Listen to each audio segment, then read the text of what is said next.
morning, everyone. Ready to start the day? So, there was a question long time back, 5,000 years ago. You've heard about the name Manu Shastra, Manu Samhita. The Manu asked this question: why do people say sun is rising and sun is setting? Why do they say it? Tell me. Yeah? I'm just making a guess because Hey, give the mic. Sorry? Yes. Speak on the mic. I'm just making a guess. It's the sun is not moving, it's the earth that is moving, but because we are on earth and we can't see the earth moving, so we see the sun moving, and that is why we say that it sets and it rises. So what Khushbu is answering is that because we see it, we see the sun rising and we see the sun setting. So because we see it moving, we say sun is rising and sun is setting. So Manu asked this question: why does it happen? What Khushbu answered is because the earth itself is rotating, which gives you an appearance. It appears that the sun is rising and sun is setting, which in reality is not the truth. So Manu asked this question: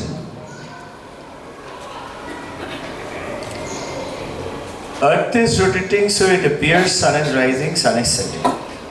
He asked this question: what if earth was stationary and sun was actually moving around the earth? How would it appear?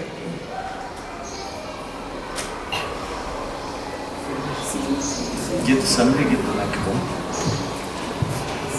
Khushbu is wanting to say. How would it appear? I think same. Same, sir. Thank you. Are you with me? It'll appear the same.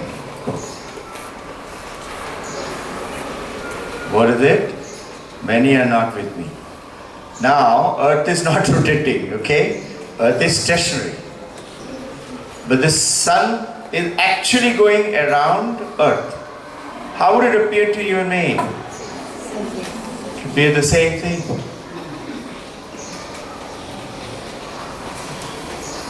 So what's the metaphor? You are not you. You think I am this body, I am this name, I am this mind. My stomach, my finger, my leg. You associate yourself with that body, name and action. Nama Rupa Vavahara. Name, Rupa, form. Everybody looks different, have you noticed? And everybody's actions are different. So it came to me, as Shada Ma'am said, about the mind and the body.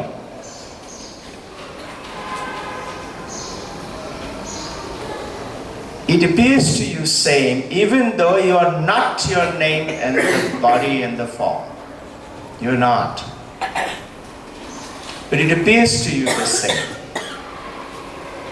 You are that Brahman, which is the supreme. But you say, me, supreme. Yeah, sure. You don't even believe it. So remember the Vedantic example of the rope which was lying on the alley and you saw there was no light and it appeared to you as a snake. So what is that snake made of?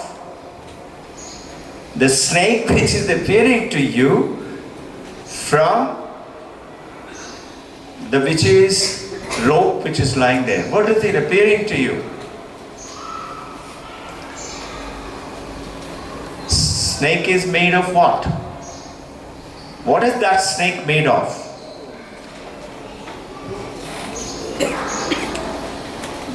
In reality, what is it?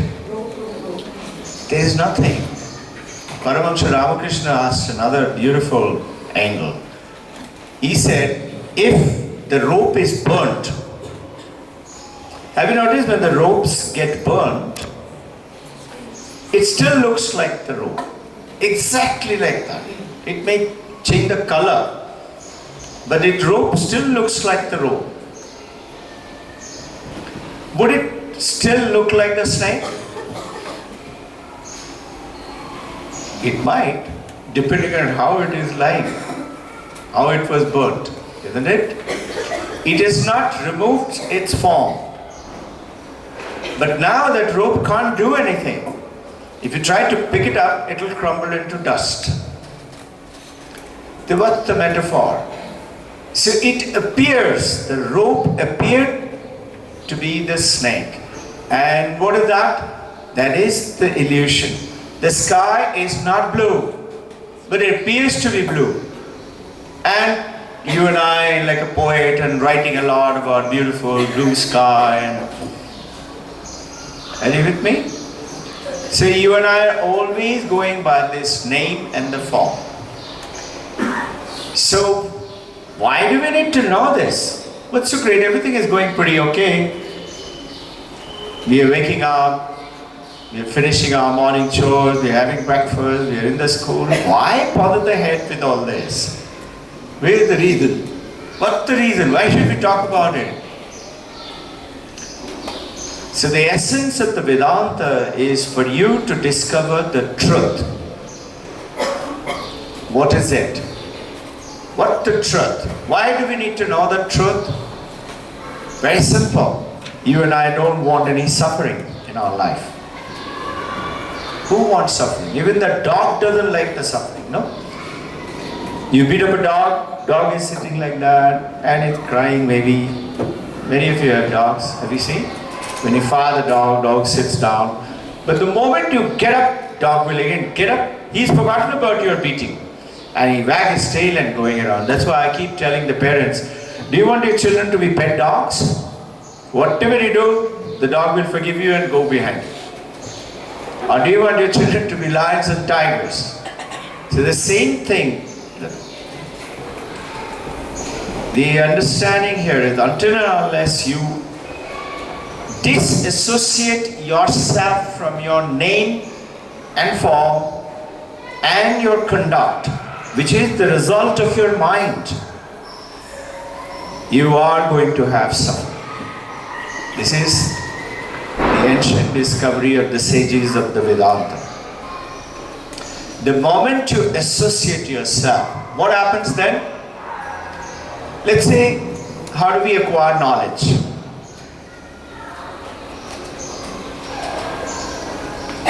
You want to, let's say, know what is this. So what happens? The moment you look at it, you recognize it to be a pen. How do we acquire knowledge? Does the pen go and enter your eye? No, that would be pretty gaudy, no? You're reading a book, and that means all those words are entering from the alphabets on the book into your eye. So one of the beautiful statements is given once again, no less than Swami Vivekananda.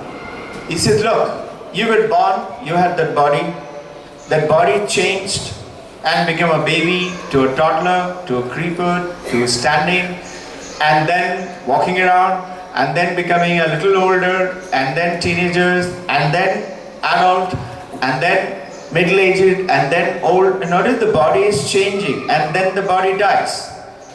And the body is burnt and put under the ground. Is that you? You and I think so. We presume. That's me. And you say, I have this, you don't understand. I can't sit. How can I meditate? I can't sit. There are many people who say that. We say, okay, start trying it. Sit down. I can't sit. I said, try sitting it. but you don't understand, I can't sit. I said, please try. So, out of respect or something, they somehow make a lot of struggle in sitting. Same person, in about a year's time, sitting for 2 hours, 3 hours. What happened? The mind conditioned it. Notice the mind is also changing from the morning when you got up. Some of you say, wow, thank God it's Thursday, I'm going to the school and it's not a Sunday. And some of you say, oh my God, when will the Sunday come? Now notice the difference, and the mind is changing now. And you come down and you walk in, somebody coming, very spirited walking. I want to share this story today with the children, or this discovery, or this new angle to the learning. And some of you may be saying, actually I should have put some mind last night and read something, but I didn't get any time to read it. So what am I going to do now? Some of us are in doubts. Some of us are wanting to be different. Some of us are finding it boring, whichever the job. Mind is changing continuously. Mind enjoyed the breakfast. Mind said, oh my God, I don't have time to make breakfast. I know. About 60% of you here. Would you like to raise those of you who didn't have any breakfast? Raise your hand, please. Be honest. Mama? Thank you. Just look at them. Would you like to tell them something about breakfast?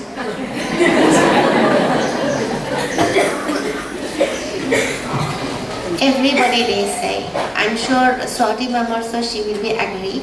All the doctors say breakfast should be the heaviest meal we have. Lunch should be the okay. Dinner should be same poor people. But I think some people they eat the dinner heavy because they don't want to handle the breakfast. And lunch also they say let me see what I can do it. And whatever come to my tiffin, I'm okay with it. And I get breakfast is something making your brain very active. Okay, from tomorrow get up early and make it.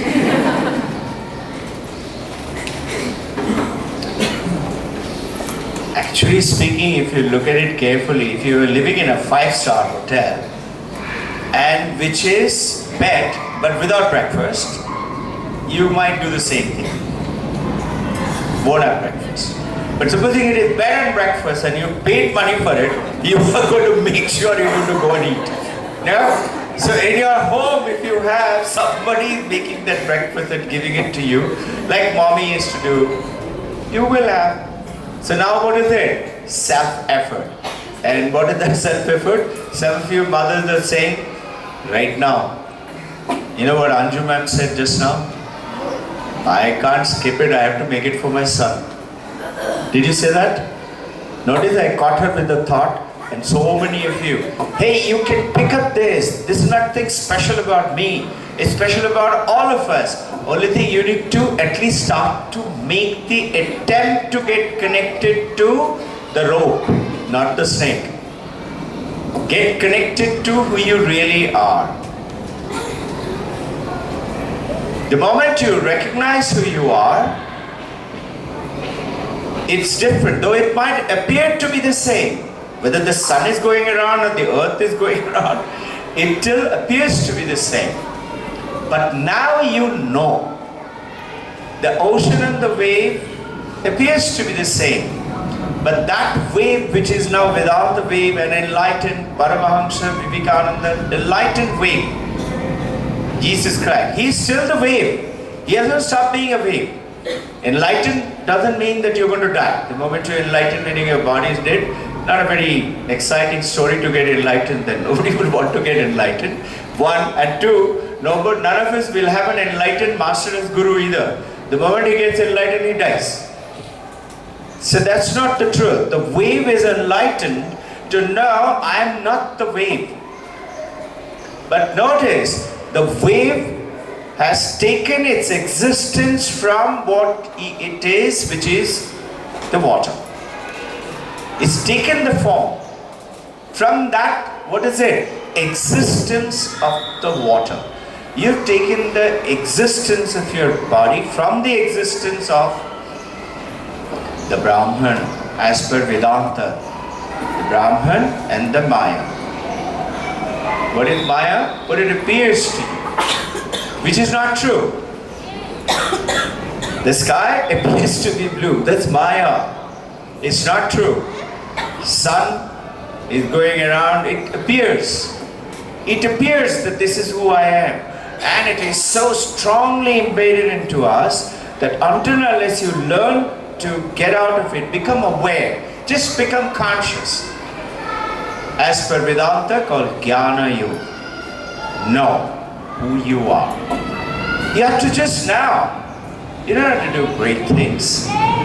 The moment you know, so now the wave knows that I am not a wave.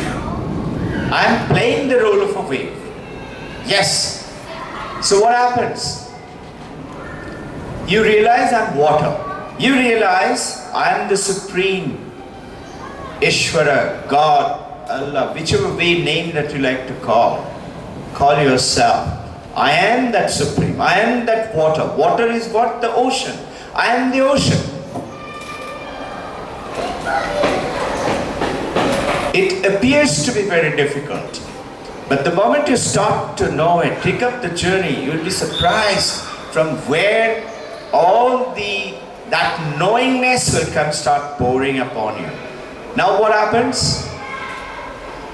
The wave is aware. Wave says that wave and that wave, they are not different, they are also same as me. We are all one. So what does this wave which knows I am Brahman, I am the water, it sees that same Brahman in everyone. That you see Brahman in your husband, God in your husband. So you love him more. You see God in your wife. You love her more. You see God in your children. You love them more. And you would do anything for God. No? If you say that if I do this, then I will get that. You're ready to do anything. And then you will see God in your enemy too. That wave which was acting funny, or that wave which is such a small bubble and a froth. Otherwise you said he's a loser. He didn't study in his school. That's why he's not earning any money. Now you see the same existence. So the existence is what you're borrowing, your presence. What is existence? And that's exactly what you need to. It is. How do you define consciousness? It is. With which you are. You cannot define. It is infinite, sarva-vyapi, everywhere present. You can't be, you're sitting on that chair. You cannot be sitting on that chair. But the moment you become your sarva-vyapi, you will come to know. You will come to know she is thinking that. And you ask her, is it so?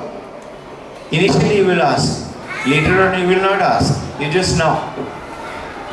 And then you will love yourself more. Now you love yourself, but very little. You hate yourself more. Do you realize that? Oh, I shouldn't have done it. Why did I say that? Bad girl, like that. You keep saying to curse yourself. You can't do that then, because you love yourself more now. So what Swami Vivekananda is saying, like you read a book. You turn the pages, he says just like that, your babyhood, your childhood, your adulthood, your youthhood, you're turning the pages and you're reading it. Who's you? You're not that body. Neither are you that mind. You are the reader. You are the drashta. You are the seer. You are different. All you have to do is start to begin to think of it. The moment you begin to think of it, something happens. What is the reason for your bad things which happen to you, the suffering?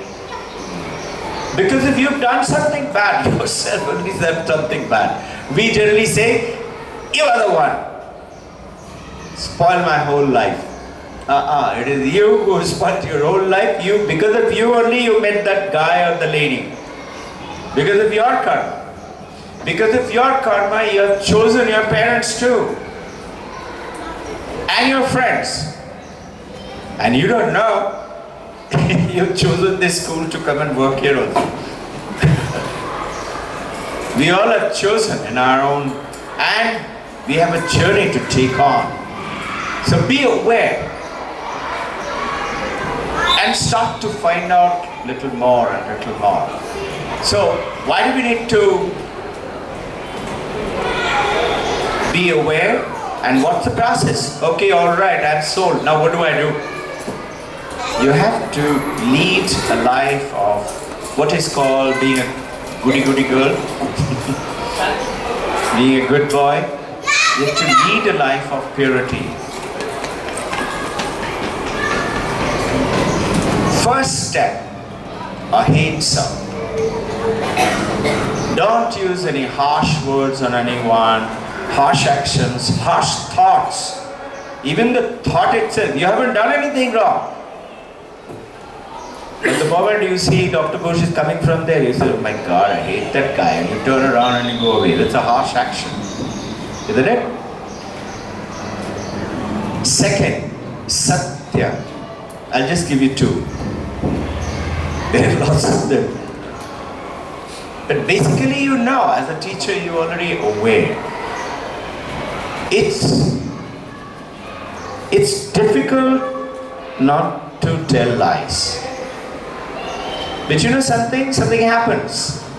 The moment you start to want to tell truth, you will see it will become very difficult, you can't tell lies. And that is why it is written down, a beautiful statement, Apriyam Satyam Mavada, which is apriya, which is not pleasant truth. Don't say it.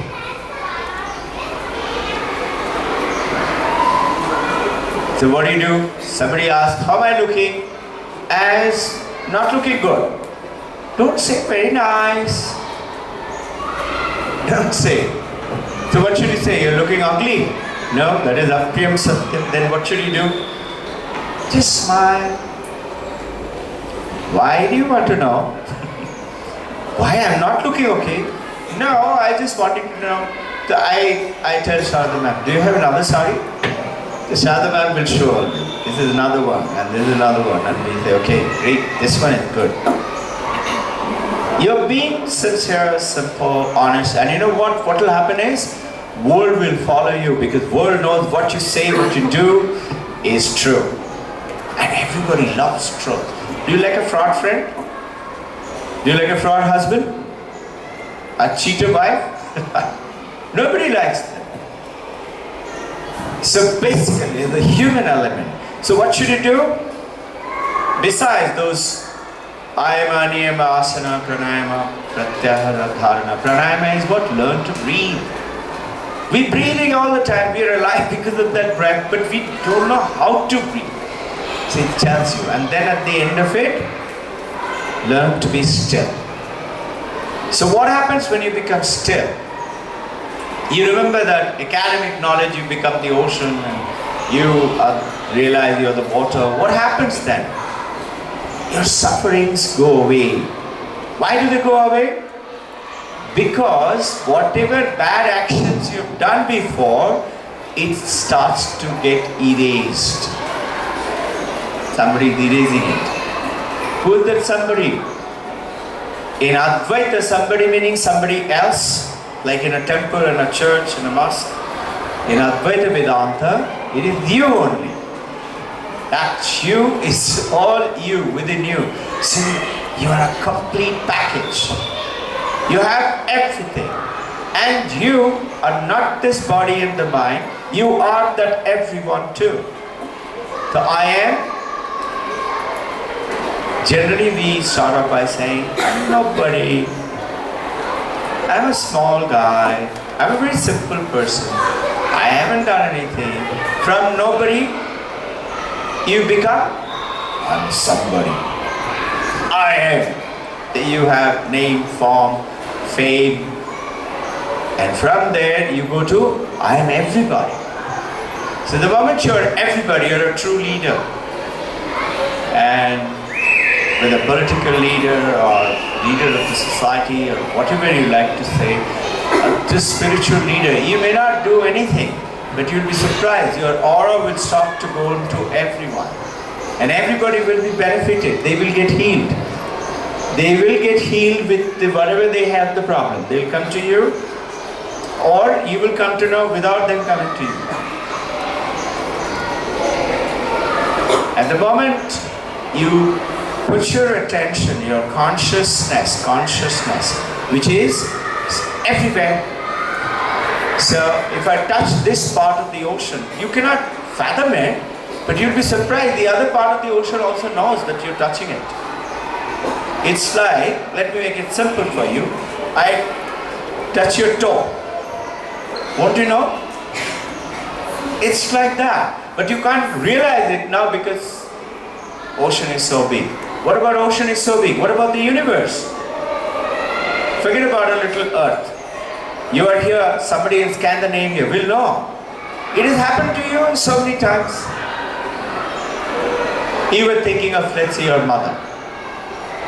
I haven't met mommy for so long and it's my birthday. Mommy has forgotten my birthday. And comes tring. You pick up the phone. Mommy says, happy birthday. You say, mommy, you remembered?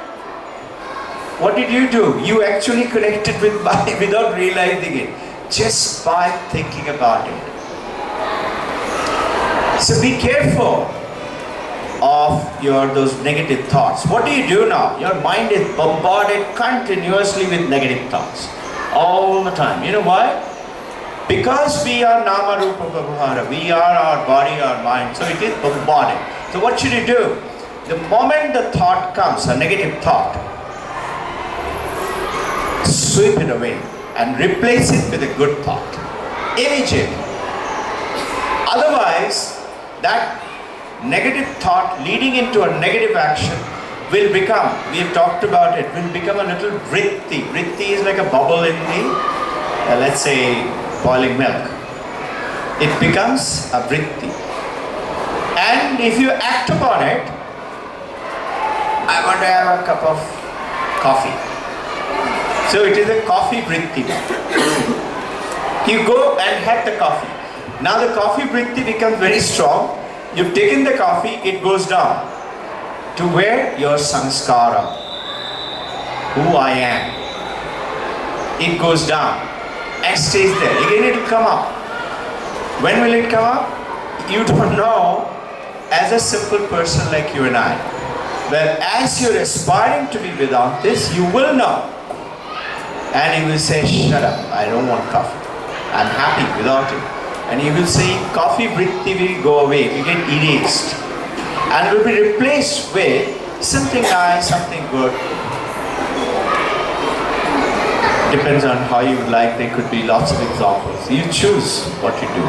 So being still and learning to find out that infinite Brahman, which is Ishvara, which is God, which is you, which is the true you, is the Advaita. What is Dvaita? In Advaita, you are saying the infinite consciousness and I are not separate, we are one. This part of the ocean water, that part of the ocean water, we are not different. As a way we are different. The moment you say I am, let's say you got a gold chain. This part of the chain has got a gold and that part of the chain has got gold. Are these two gold different? No, they're same. So you start to realize I am that. And you are getting to get connected. Like all this microphone is working. That projector is working, the lights are working, the AC is working. But everything is working because of one thing, and that's called the electricity. If electricity wasn't there, so if Brahmana wasn't there, you will not exist. Neither will you be conscious. That consciousness is the Brahman existence. So become aware. What happens? You suddenly find giant of a performer emerging from you only, which you said, I used to be like that, I have changed now. And you will realize your change. And suddenly that change is no more important and you go beyond the change. And that's called Paramahamsa or Vivekananda or Buddha. So, just a small example. About 500 years ago, before Shankaracharya is about 1500 years ago, 500 years ago, about 2000 years ago, somewhere around Jesus Christ's time. His name exactly I don't recollect, something like Magha Chakra. He was a Buddhist. You can Google it. It talks about the chariot theory. You know the chariot? You see Krishna, Arjuna riding chariot. You see these horses, chariots. So this is the chariot theory. You can Google it. It's there. It's a very nice metaphor. Philosophers use it. Spiritual leaders use it. And he was a spiritual leader. He's saying, okay, this is the chariot. Now, I take away the wheels and say, and show you the wheel. Is this the chariot? You say, no, it's the wheel. I take away the seat and I ask you, is this the chariot? You say, no. I take away the hood and say, is this the chariot? You say, no. I take away those reins which is keeping the horses tied to the, or that, I don't know what is it called, that wooden something which is holding on to them. Is that the chariot? No. Now all of them put together becomes a chariot. So you see, this is the shape of the chariot. In other words, what? Are all these items are locked up in something called chariot? Chariot is a box in which there is a little wheel, a little seat and a little ring. Is it so? No. So, neither are you in which little liver, little bone, little kidney and little heart is there.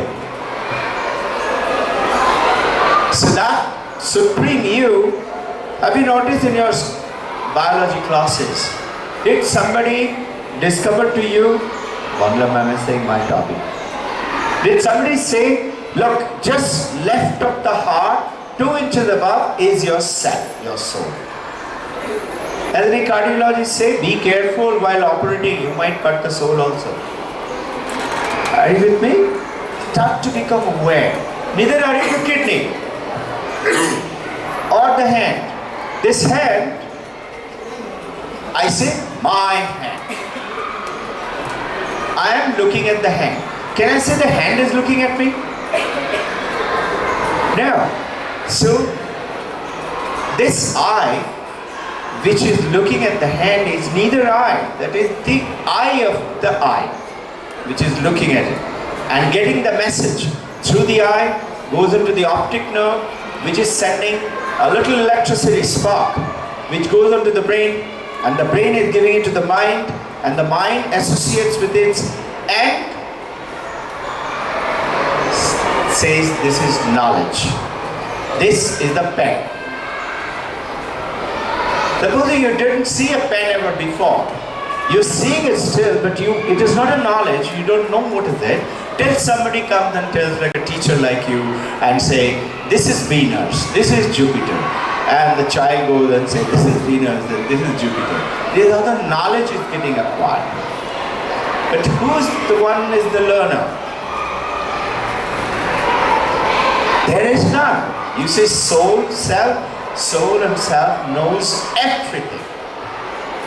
If you just think of it, did Jesus Christ go to a school?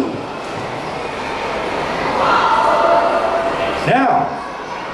Did Paramahansa Ramakrishna go to a school? No. But he knew everything. How? Because they got connected to that which knows everything.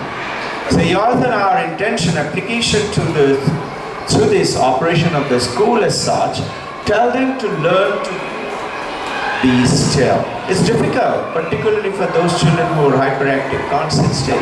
Hey, start. You'll be surprised. They will. You will too. And you will be able to have that the God is within this champion. You will have that peace. And you will not look at it, this one has got a little bit of eye problem, has got a brain problem, or a behavioral problem, or an ADHD child. You will not look at that. You will not stamp them. Oh my God, that boy is here today. You will not then. So reflect upon it and start it. You will do a little meditation practice on the next one, which you need to practice every day to learn to get connected.